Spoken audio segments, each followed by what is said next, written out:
Hello. Oh. Hello and welcome to round 11 of Grand Prix San Diego. I'm Ben Swartz, joined here in the booth by Marshall Sutcliffe, and we have Melissa Detora on the left-hand side of your screen facing off against Detora-Scott-Vargas on the right-hand side of your screen. Both these players have suffered 2 losses in this tournament, and Melissa starts things off with a Thoughtseize, revealing Luis's hand of Tarmogoyf, Lightning Bolt, Liliana the Veil, Lingering Souls, and Path to Exile. Yeah, he also has a Verdant Catacombs and a Godless Shrine, so he should have access to the mana that he needs in color at least, maybe not in quantity, depending on which spell he's trying to resolve here. Luis is on the same deck that a lot of the top-level players are on this weekend. It's a Jund base list, but as you can see, it also runs white for Lingering Souls, Path to Exile, and a Johnny Vengeance. Melissa Jundy is what they're calling it. Yeah. You don't like it? No, I don't like that. Melissa Thoughtseizes away the Tarmogoyf, and Luis, in true Luis form, instantly draws another one. Yeah, why not? Hey, that's how you do it. Ooh, there's a good one. Tidehollow Sculler. Ooh, okay, yeah, so that's going to get the Lightning Bolt or the Path to Exile, right? Probably. Probably the Lightning Bolt, so. I mean, he doesn't have red right now. He can get red if he wanted. He already has white mana in his hand. Tidehollow Sculler in this spot, it kind of acts as a tempo play because she knows if she takes the bolt and he wants that bolt back, he's going to have to use the path. Doesn't really get him anywhere. I mean, the bolt and the path are very similar cards in a lot of ways. Obviously, one of them can go to the face, but with Melissa at 18, that's not going to happen anytime soon. Interestingly, if Luis taps out here and it doesn't involve killing the Sculler, I see that she's got another Sculler in hand, so she can take the path or the Liliana or whatever to try to keep her Scullers alive. Sure, I mean, once one of them dies, then the other one will also die. Though, so Luis takes 2 here. Probably just going to slam that Goyf. There it is. Yeah. Which right now is a 3/4. Yeah, 3/4 already. 2 mana, 3 power guy. I hear that I mean, happens that's all reasonable, the time. but when it starts getting, because remember, one of the things about Tidehollow Sculler, it's an artifact and a creature. So if it dies, that thing makes Goyfs big very, very quickly on its own. And Melissa's decided just to pass a turn back, so she's got to have some type of removal, but it's going to be a Thoughtseize to kick things off.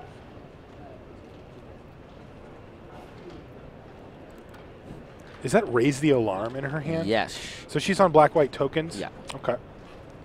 Her and a couple other Boston players were playing that deck. I know Tim Landale was going around begging for Shrine of Loyal Legions. Really? Yeah. He came up to me. Hey, Ben, you got this the stuff, the Shrine of Loyal Legions. You casually pull out your wallet and the 4 Shrine of Loyal Legions that you carry with you at all times. I said something. I said something just like that. He's like, "Yeah, I heard it all before. Oh, Real funny." Oh yeah. It was kind of funny. It's kind of like it. All right, Auriok Champion and Raise the Alarm is what ultimately is going to get Thoughtseized away. And Raise the Alarm's an instant, right? So that's going to make the Goyf even bigger. Yep. It's now a 4/5.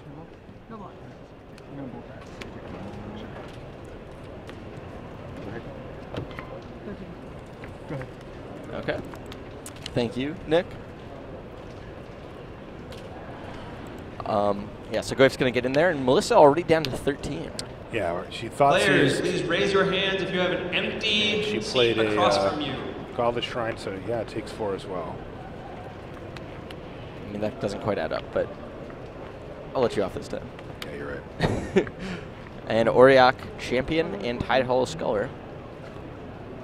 Tidehollow Sculler is probably going to get the Lightning Bolt, I'd say. Or maybe the Path to Exile, so I guess it doesn't really matter. I mean, it matters, right? Because if she forces Luis to use a path, then she can get an extra land out of the deal, which might matter. Right, but I mean, like, if she wants the Auriok Champion to stay alive, Luis can't Lightning Bolt it, but he can Path to Exile it. True. So he'd force Luis to kill both, like, use both of his removal spells if he wanted to get rid of the Auriok Champion instead of just one. That's a pretty good draw. Lingering Souls for Players, Melissa welcome Detora. to the Super Sunday Series sealed event. It's called Black-White Tokens for a I'm reason. William Van Dyke. I'll be your head judge for this event. We have 103 players, which means we'll be playing. She's going to lead things off with an 8 attack. rounds of Swiss. At that And point, then Lingering Souls. the top 4 players, based In response, on standing, Path to will Exile is going to take join out the Uriak champion, so she won't gain the top 4 life. players from the standard event and make up the top 8 draft. She will get the 2 1/1 flyers. This event is being run at competitive Handle REL. Please communicate clearly. Melissa If you have recently any top questions aided at any point during the day, Pro please Tour raise your Gate hand, Crash. leave it up, and call for a judge. In standard and draft. Yeah. We are passing out deck checklists that have 2 sides, a Return to Ravnica side and a Gate Crash side. We will be using only the Gate Crash side for this event. Here you Please go. She turn pulls your out some checklist to the Gate Crash side tokens. and write your name and DCI number on that sheet. And Luis will continue bashing in with his Tarmogoyf. Path to Exile, though, from Melissa is going to take the Lurgoyf off the battlefield. Lurgoyf. Once you've done that, please write Melissa the can't table be number you super are happy to have currently to use the sitting path at here, as Luis in the has missed a upper few right land corner drops here, of but your yeah, you just can't keep sheet. taking the hits. Yeah, I mean, You know what I she mean? could start chump blocking, but I don't think she wants to do that either. Yeah. Luis doesn't really have a play, so. Or this turn he doesn't. Next turn he will, but. Yeah, he's got Liliana of the Veil, which isn't particularly good against Melissa's deck. Path to Exile takes out the Tide Hollow Sculler. Luis gets his Bolt back. Melissa gets a 6th land. Now she just has too many. I mean, she doesn't need this many. No. Right? Luis is like, can I have, please, can I have some lands? Yes. No. Okay, Landing Bolt's and going he to take out is, in token. fact, going to bolt one of the tokens. That's going to make Liliana a lot better. Melissa has Lingering Souls in her graveyard and a card in her hand. So she's got plays this turn for sure. It's a Tide Hollow Sculler, so she says, I would like one of those cards back. Man. Inquisition doesn't do anything here. Lingering Souls can, though, so it looks like she's going to take that. Yeah. And she's going to flash back her own Lingering Souls and put a couple more tokens on the table. That makes Liliana look pretty bad. Her hand's empty, and making her sack 1 token and then having Liliana die to just a simple token attack isn't best for Luis, but it's what he's got to do. Using Liliana as a 3-mana Diabolic Edict when against a tokens deck is like It's pretty so miserable. far away from where you want to be. Yeah. And if she can play her, if she can play what she has in her hand here, she can even ignore Liliana for a turn. As she drew Spectral Procession. She did? Yeah. Oh, jeez. So let's see if she attacks just Luis here. I don't think she even bothers with Liliana. Yeah, she didn't even attack Liliana. Because she knows that Luis, if he wants to plus Liliana, then has to discard one of his own cards, which is what he's doing. Inquisition, though, is a card he had that she knew about and it was relevant, but now she can take the opportunity to kill Liliana if she's worried about it. She also might just not be. Luis is at 7. 1, 2, 3, 4, 5. Oh, is that lethal? 2, 3, 4, 5, 6, 7.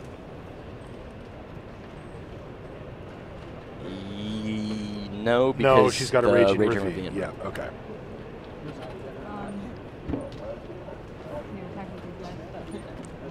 So she's going to hit Luis for 5 in the air with her Lingering Souls token. And she just passed a turn back, which is kind of interesting.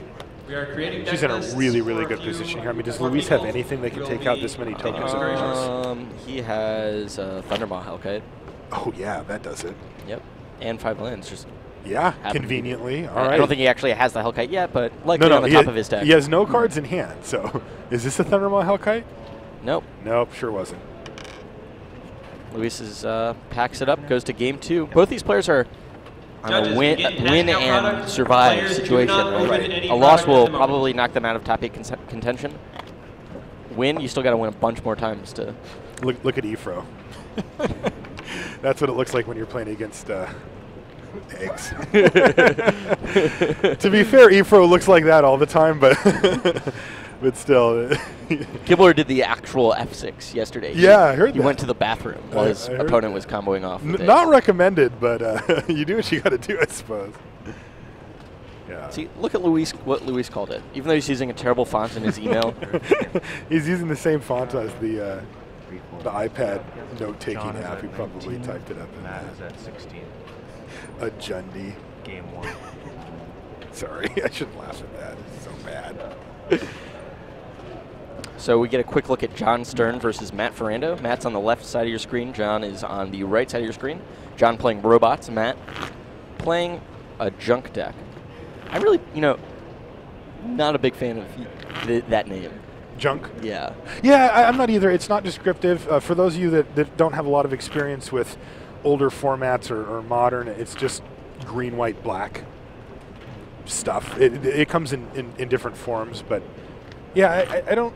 We talked about the origins of that name, and yeah, I don't really like that name very much either.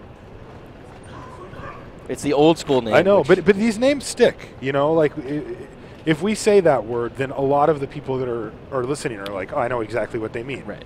But at the same time, the people that don't are like, why would you say junk? I mean, it's a good deck. Yeah. Thoughtcast here. Important affinity card in the robots deck. It's Draws. the only affinity card, I think. Yeah. Usually draws 2 for. It's like Bill. Did you ever play the Pokemon card game? No. Sorry.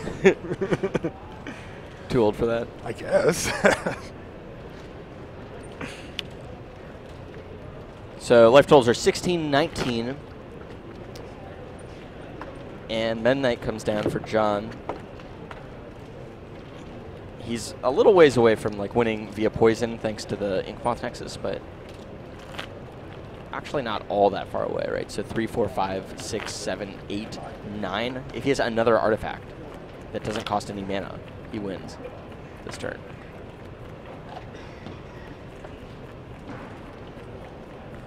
So he's going to activate Inkmoth Nexus. The way he could do that is by sacrificing all of his artifacts to Arcbound Ravager and then sacrificing Arcbound Ravager to itself and using Modular to put the tokens onto the Inkmoth Nexus. It's only 9, though. He's got 3 counters to the Ravager and what looks to be 5 more artifacts. So we're going to see if there's any poison, in fact, on Matt Ferrando right now. I mean, there's a chance he's got a random poison counter from the Inkmoth Nexus earlier or something. Yeah, I mean, if he had a random poison counter, then I think that John would have made it very clear his intention to just sacrifice all his artifacts and kill him. Yeah, I mean, right. I make the person do it. Sure. Then why are you messing around attacking with Arcbound Ravager and Vault Scourge here? Sure. So Matt's just taking it all, I guess. I don't know how big that Tarmogoyf is. Looks to be 1, 2, 3. It's a Rashad just assumes it's 4 or 5 it's unless a 3, told 4. differently. There's no instant in the graveyard. I like it. This artifact creature in sorcery. That land is removed because of the Deathrite Shaman from Matt. Looks like we're ready for game 2.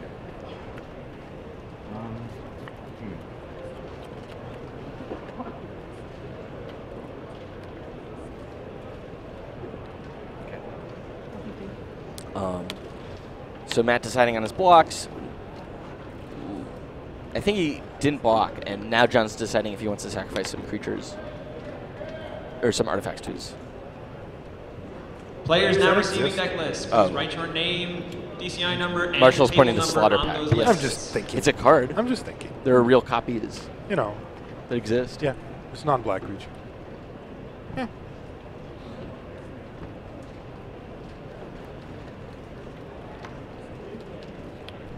Let's take. It looks like John's in his final motions here, potentially. He's looking like, okay, so he's going to sack the Meta Knight to the Arcbound Ravager. It's going to make it a 4/4. Here goes the Vault Scourge. Okay. Well, maybe. Ooh. Okay, players. Yep. After deck construction, we will be doing a sealed deck swap, so please concentrate 5/5. on merely registering the deck at this point. When registering, be sure to They'll put Matt sort down the to cards 11. by name in each maybe color. he's sacrificing so it. Along the list. So you think he's just going for like a sort by 2-turn the clock list. here? Yeah, I guess so. They're arranged by color and hybrid and multicolor. Please sort them that way. Yeah. So 6 poison. At this point, Matt goes please to open your 6 packs. poison. Please open all of your packs. One And we're gonna after go back the to our other, main feature so that match we here. can more easily pick up the trash from the tables. Melissa Detora on the left versus You have 20 Detora-Scott-Vargas on minutes the right. for Luis is deck on registration. a Jundi, as he puts it.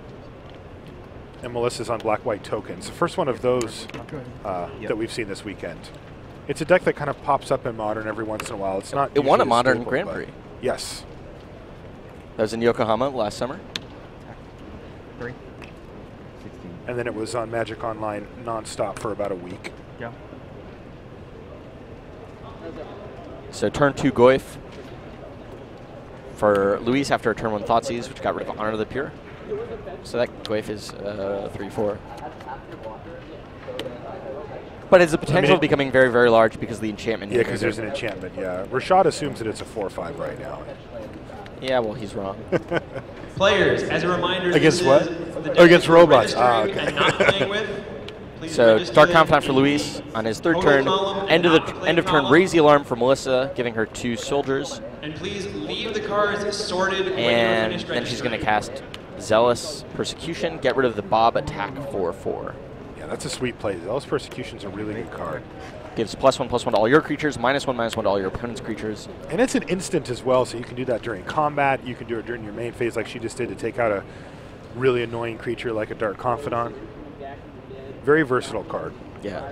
It can be a win condition in her deck if she gets critical mass of tokens as well, which her deck can do pretty easily.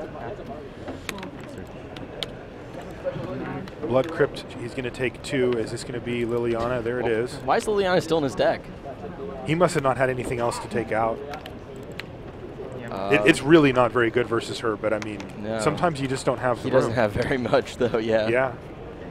I mean, you play Liliana and plus it and they discard Lingering Souls, you're kind of miserable. And if you minus it and they sacrifice one of the 2 tokens they got off a card, or even one of the 4 or 3 that they've gotten, as is the case with a lot of Melissa Detora's cards, also fairly miserable. Ooh, I do see one card that can do some pretty serious work.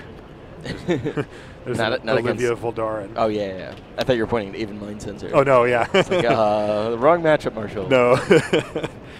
Yeah, if Luis can get Olivia Voldaren online and Melissa doesn't have something like Honor of the Pure going, then it can just decimate her board. Yeah. Machine gun, I think, is the term. Yeah, totally. So Melissa's thinking about what she wants to do for the turn. She can take out Liliana if she's worried about it with the Spirit token. I think she... What else does she have in hand? A Lingering Soul? A couple 2 of Lingering Souls and an Elspeth, Knight Errant. Ooh. And another Zealous Persecution as well. Yeah. I mean, I think here you just want to cast Lingering Souls. Give yourself more presence on the board. I think you're right. And that's exactly what she does. That does put a Planeswalker in the graveyard, though. What are you talking about? What? What Planeswalker in the... Oh, attacking... You calm down. I'll remove your Ravager. attacking the Liliana. Yeah, I'm okay. just noting that the Tarmogoyf is bigger. Now you just... Oh, she did actually block here, too. Is the Goyf up to 5/6 yet? There's instant, sorcery, land, creature, Planeswalker. Look at Luis is doing this the good old-fashioned way. It's It's 6, okay. Is it really? Yeah, Oh, wow. 6/7. He's making her sack tokens one at a time with Liliana of the Veil.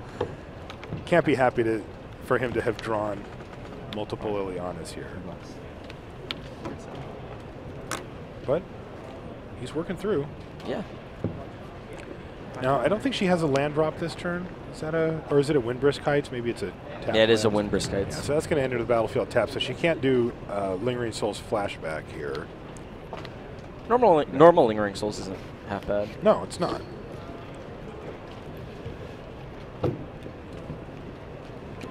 Also, she can play that Windburst Kites first and kind of set up to see if she gets something awesome with it. So she knows if she wants to block or not. But it looks like she's going to take out Liliana again. She likes the cards in her hand.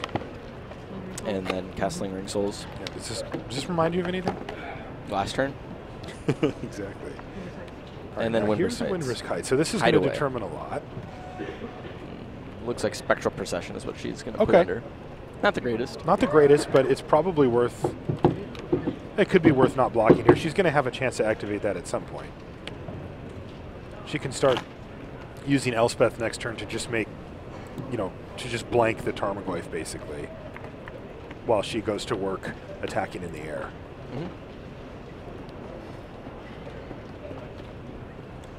These gen decks just don't feel the same with that Bloodbraid Elf. They do not. Much different deck, that's for sure. Tarmogoyf attacks in, gets chump blocked.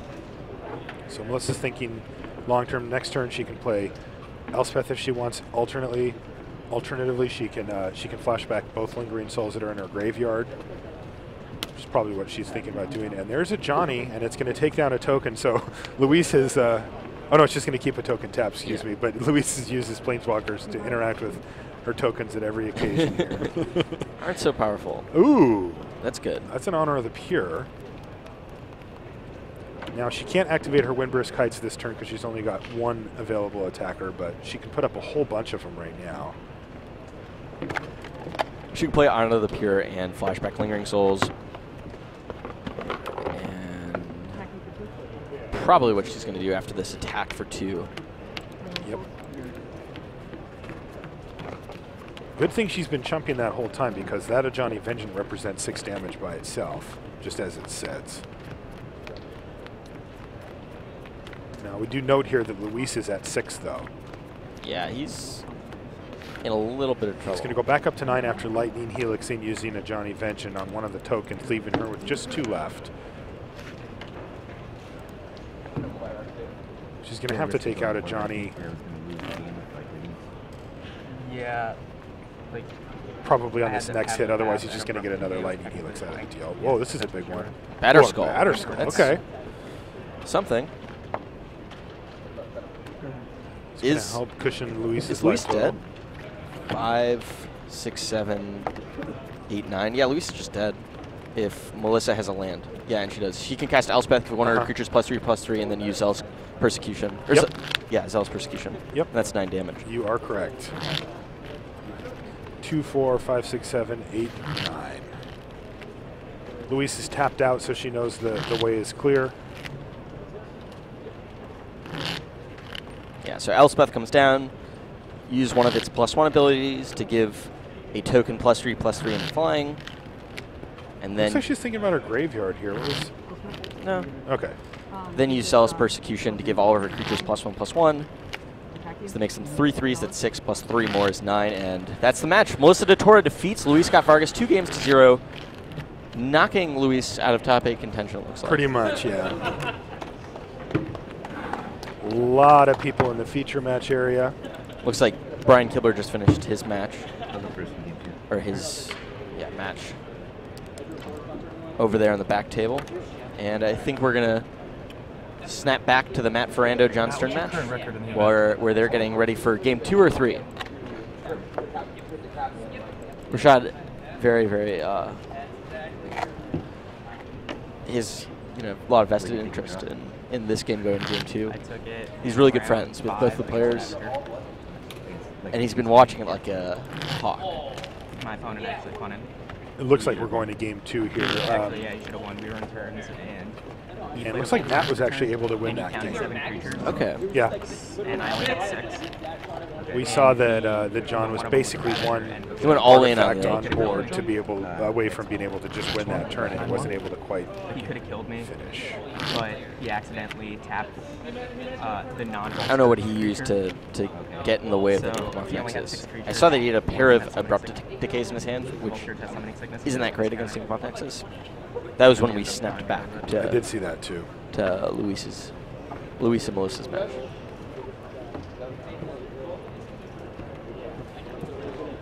And you're on the clock. Okay.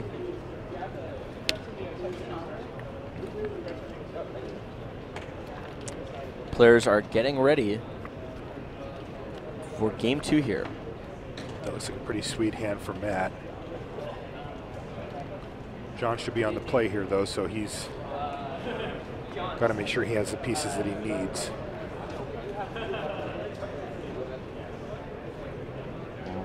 It's interesting we haven't seen too much robots this weekend. I mean, you think that with the bannings, that would be the deck to come out. Yeah. The aggro deck. We've seen it pop up multiple times at one at Grand Prix.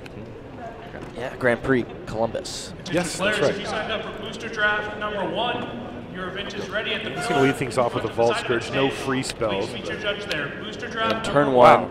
He's Death just- Rate Shaman. He's just going to take 2 right away. Why not? Yeah. Waste no time.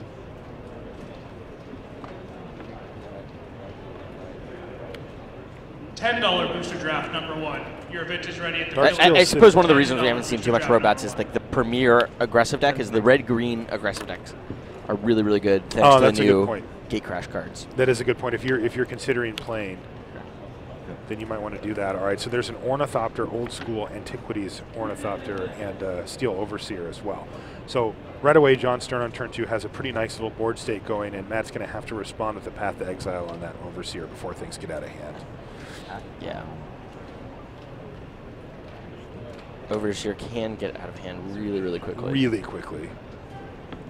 Does John have any basics in there? He does. It looks like Brian Kibler lost his match this round to go to 10-1. Okay. Still sitting pretty, but has some work to do.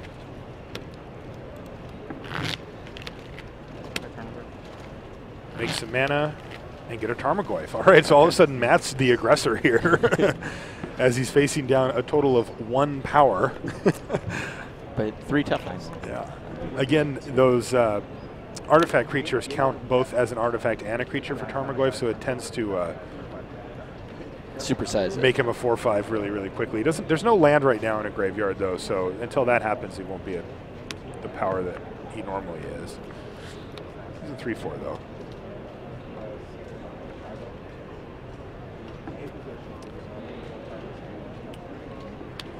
There's a Mox Opal. Something like a cranial plating here can change this race pretty dramatically, but... Well, Thoughtcast will get things started. Just start.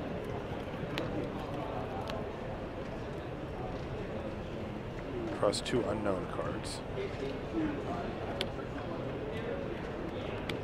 And another Thoughtcast for John Stern. So he's got a full grip of cards here. He hasn't played a land yet. There's his land, Glimmer Void. But he needs to put up something with some punch here. Yeah. As you were saying, like the 1 power. Not going to get it done. Definitely not. And Master of Ethereum is going to help out. That's going to boost it up to total 3 power right now. That is tacking it. Also, a couple of lifelink points for John is going to help cushion his life total a little bit. Ooh. John Ritchie. Yeah. John Vault Ritchie. of the Vault of the Draft is waiting Archangel for you from inside that of the stage. Ferrando. John Ritchie. And a Lingering Souls as well. And Matt declines to attack with his Tarmogoyf as he wants to leave it back for potential blocks on the Master of Ethereum. Now, those Drakes lie. Yeah. Those are spirits. They're not 2/2 flyers. The art's really cool on those, but also just completely untrue.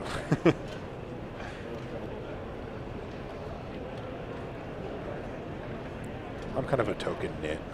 Oh, really? I like using the right What's tokens. nickname? Overly conservative. Okay. Master. Right now, sorcery. It's in the 2/3. Yeah.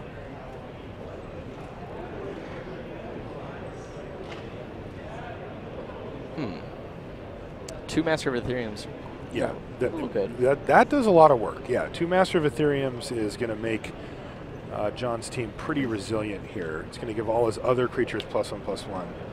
It gets +1/+1 for each artifact he controls. I gain 26 or 25. You gain 3, not 4. Sorry. And Yep. then John is going to cast Rest in Peace. All right, right on time. That's going to shrink down that Tarmogoyf to an 0/1 and also prevent Matt Fernando from flashing back that Lingering Souls he had in his yard. So, that does some stuff.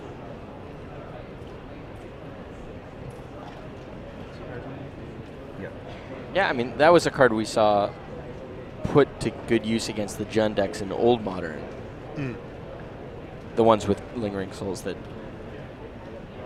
have forked into either this junk deck kind of, Yes. or the Jundi deck, your Right. favorite. Yeah, my favorite pun.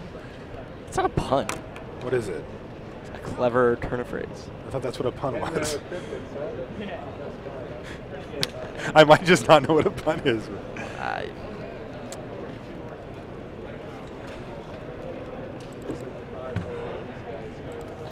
right, so still Tarmogoyf sitting at 0-1. And John's got pretty nice board presence here. Another Lingering Souls, though, for Matt Fernando.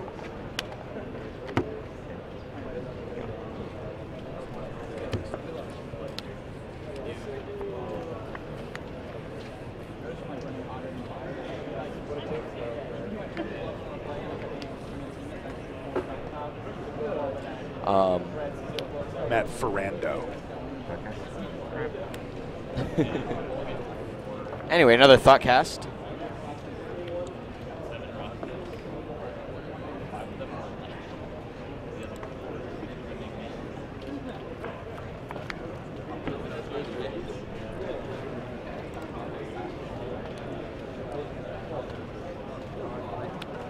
I think I know Matt Ferrando. Doesn't he work with BDM? Yeah, he works for BDM. He works for BDM. Okay. I didn't know he made the trip out here. And I didn't know that was him. I can't see his face. So. John's turn, smashing into the red zone with all of his guys. Including a Blinkmoth Nexus, which is going to be the recipient of both of the Master of Ethereum pumps. And Matt Ferrando is all of a sudden in chump block mode here. Nature's Claim is going to take out a Master of Ethereum. Okay, that's a start.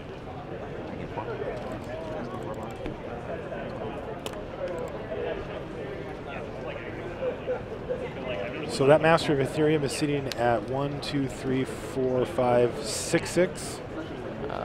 And then there's also a 2/2 Vault Scourge, 2/2 Blinkmoth, and a 1/3 Ornithopter. Yep. So that's, you know, we were saying that John was looking for a lot more power and toughness on the board, and he certainly has it, even after losing that Master of Ethereum. So Matt's going to triple block the Ornithopter to take it out and use the Tarmogoyf, which is an 0-1, to chump the Master of Ethereum. Sure. Kill 1, take 4. Yep. Okay, so Matt's going to take 4. Yep. That's Ornithopter dies. Matt's at 3. John's sitting on 30. Because the Vault Scourge, the Nature's Claim. Yep. And then Springleaf Drum post-combat. So any reason why you wouldn't play that pre-combat? Couldn't tell you. Okay. That would make the Master of Ethereum 1 bigger.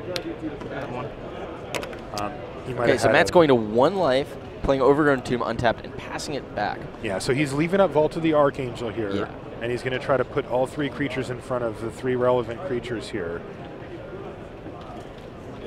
It'll gain him 3 and kill all of The them. Blinkmoth Nexus, the Vault Scourge, and the Master of Ethereum. So John doesn't actually have an attack here.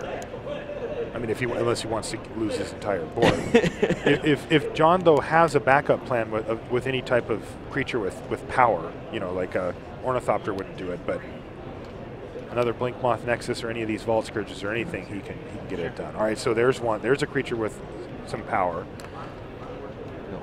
Doesn't really change too much. He's just going to pass a turn. Ooh, an Abrupt Decay. That's good. That Although, can he cast both? He can't cast it and... I guess he could after blocks using a Deathrite Shaman. No, Deathrite Shaman is not going to make any mana here. There's still a Rest in Peace on the battlefield. And he can't crack that Verdant Catacombs And he can't crack it at all, yeah. All right. He could after he gains some life, but wow. Also, an Etched Champion, which is going to be lethal itself. And he's just going to pass a turn because he knows he just needs to turn that thing sideways, yeah, right? Matt wants to end a turn and get rid of the... Oh, the Rest in Peace, sure.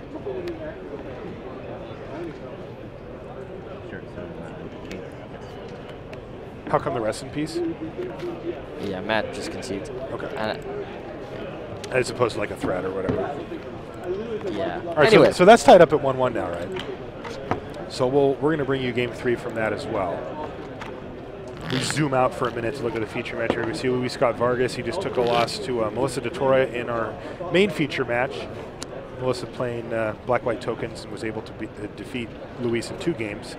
And you see Conley Woods sitting there with Eric Froelich and Matt Nass, who are battling. I also see Matt Sperling sitting there too, witnessing the Scrambler. That name is like, it's like the Riddler from the Batman comics. Makes like absolutely... Super Sunday Seal. Riddler makes sense, but like the Scrambler? Come on. It's the Boston Scrambler. Is it a pun? I don't want to say it's a pun and have you correct. Dude, I don't know. I give up on I'm sensitive being now. the pun police. Okay, it's a pun then. Luis is the pun police. According to me. The Scrambler, the Boston Scrambler. I think it's funny.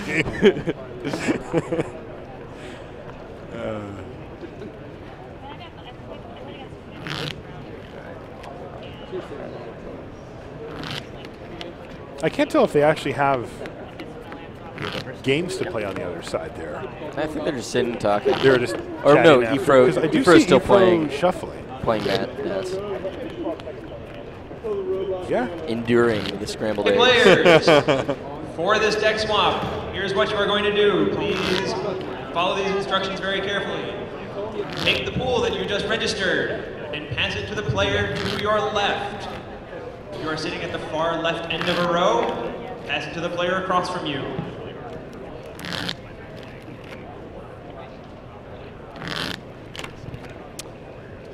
So we're waiting for the players to Now, shuffle up. Well, repeat that process. we're and gonna make one head back more down there in just a leftward moment. pass. so what do you think about this matchup, Marshall? Who would you rather be? Which side? You know, I don't know. I need to take a look at Matt's deck to try to figure it out. But just off the top of my head, normally, I actually, the decks that I've been playing, at least I like playing against Affinity or Robots or whatever you want to call it, because This I is feel like I know pool it that pretty you well. will be playing And with. it's really a Please write one-trick your pony. I name mean, it's a and very DCI narrow number in deck. the Linear. player Yeah, very playing linear. section. But that being said, it seemed pretty effortless last game for John, and I don't know how many great answers Matt has. I mean, he certainly has a hard time being the aggressor here. It seems like he can stay alive. Like Lingering Souls and stuff will keep you alive for a while, but I don't know what the big payoff is for Matt. You know, like, is it eventually getting a big Tarmogoyf and being able to attack? Because that's not a great plan versus John. Yeah, So Not sure. I think I'd rather be John. okay. I mean, John looks like he was going to win. He was really close to winning that first game. And he- Yes. Like, he had 2 cards in hand and no artifact. It's like, even his lands are artifacts, some of them. So, like, that's pretty tough to get to that point. Yeah. Okay, so on both players on a Okay, mulligan. players, you have 30 minutes for deck construction. Matt keeping his 6-card hand.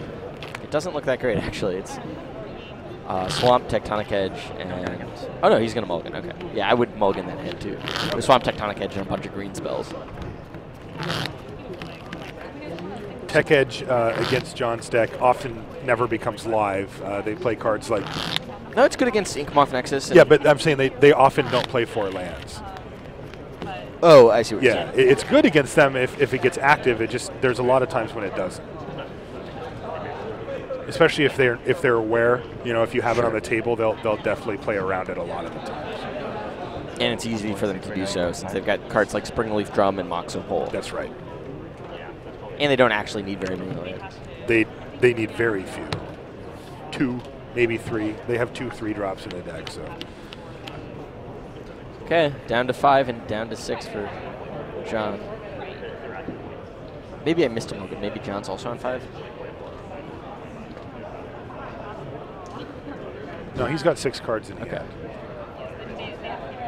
So John keeps Matt's 5-card hand, Urborg Swamp, Knight of the Reliquary, Tarmogoyf, and Path to Exile. Okay, John's going to mulligan. I don't know what's going on with these staggered mulligan decisions, but Still considering. But Matt has kept. I don't think he necessarily has decided yet. I can't quite hear. But, I mean, this hand's really bad, but I think it's probably better than a 4-card hand. It's Urborg Swamp and 3 non-black cards. Yeah. That's bad. But he's 1 fetch land away from being able to cast basically Exactly. everything. Except for the Knight of the Reliquary. But, I mean, is it worse than a random 4-card hand? I don't think so. Like, you actually have the chance of being able to win this game if Sure. you just draw a fetch land, like you Yeah. said. And your opponent's mulliganing, like, Yeah, I like that keep. mulliganing down Wouldn't be 5. happy about it, but I like mean, it. the hand's not good. No. And I'll say, you know, John Stern's deck does not mulligan particularly well either. I mean, it needs all the pieces that it has just to be able to get you from 20 to 0. take away a bunch of those pieces. It doesn't most of the cards don't stand up very well individually.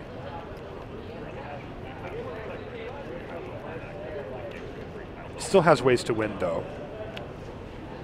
Mox Opal, Glimmer Void. Ooh, that's dangerous. And Thoughtseize on turn 1.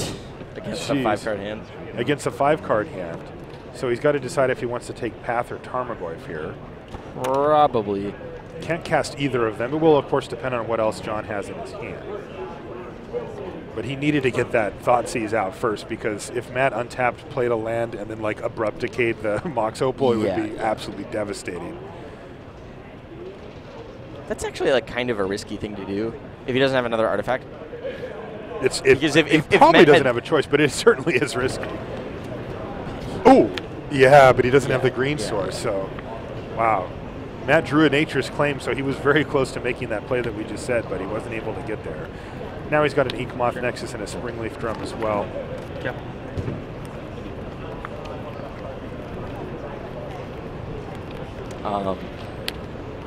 Players not in Super really Sunday an aggressive Shield. start. There is I a guess this land is a Master station to the Ethereum. left side of the side Or of that Edge of stage. Champion. Please Okay. remember to register And the he's gonna basic make a lands mana that with you it are and attack with playing in your Inkmoth main deck Nexus. as part of your registration. Wait, part of your How did you instruction. he didn't have Metalcraft to use the Mox Opal there. Correct. He didn't when you cast the champion. Yep, you're right, so and they are noticing that right now too. So we're they're gonna back pausing up things that and they're going to have to back up. Can't cast the champion. So what he's going to have to do is activate his Inkmoth Nexus, and then he can cast the Sorry about champion. that. He won't be able to attack with it though. Attention players. So he taps There out, are he 10 activates minutes remaining Inkmoth in Nexus to make it into an registration for the artifact. That standard activates Super the Mox Series. Opal. Standard Super But- Series. He looks just like tapping he it just for tapped mana. it for mana instead. Okay. 10 minutes remaining in Tech it registration for the for Super Matt, like Sunday you're Shield. saying now, John just Also, probably won't note play that another you are land. playing this event. He doesn't really It need is it. competitive rules enforcement level, and you will. And still be no in like it. non-black source for Matt. Yeah, and really frustrating to draw a land and have it be one of his few colorless sources as well. I mean, I guess it makes black mana right now. Wow. Cranial plating. Wow, and a cranial plating for John Stern is excellent for him. Yep. So that's 1, 2, 3, 4, probably 5 artifacts. He can activate the Nexus if he wants. He does. That's 7. It's 7, yeah. Isn't it just 13. quicker to To do it on the Inkmoth Nexus? maybe. It's a 2-turn clock as opposed to a 3-turn clock. It is 3 turns, and right now Matt has drawn another white card, and it looks like John is going to be able to beat him because he's going to hit him this turn. And unless Matt, I guess if Matt hits green, he can take out the plating and live for quite a few more turns. Yeah. So we're not done yet. Yep. Attack phase. He's just going to beat him for Go to 1 with it. 6. 5. So 8, Four. 1 poison. And 8 and 1 poison. So if he plays another artifact next turn, 7, 8. he has that the ability to kill him with the Nexus as well. Either would be lethal. And Birds of Paradise. Birds of Paradise, and unfortunately for Matt Ferrando, he was not able. It was fun watching John Stern play that match. Yeah. You know, that deck does want to goldfish, and he actually had a chance to do it for that game.